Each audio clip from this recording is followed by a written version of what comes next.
Okay, are you ready? I'm going to show you how to add a link to this super fantastic class app that I created. Now, it's not actually an app, it's kind of a fake app, but it still works awesome.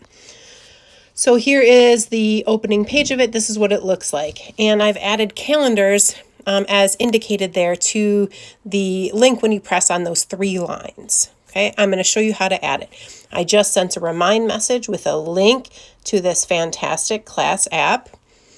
Okay, so here, when I open it on my iPhone, it's going to open it in Safari, okay, which is great. I can click on anything. I can move around. Anytime you see the house icon, it takes you back home, okay? So I can click on important links. I can press the house and go back to the home screen. But now I want to have easier access. I don't want to have to go back through Remind and figure out another way to do it. So, easy way, click the box with the arrow coming out of it at the bottom. And then you're going to scroll down until you see the Add to Home Screen option. Press that.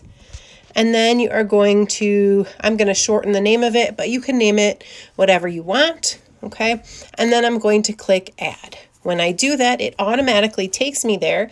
And now when I click this, it's going to open it up directly without having to backtrack through Remind or anything else, okay? If I close it, you'll notice that sometimes it shows up as a black square instead of with the icon. Totally fine. Open it, still has the same functionality. Okay, remember the black home icon always takes you back to the home screen. And there you have it. Now you have easy access to my class app.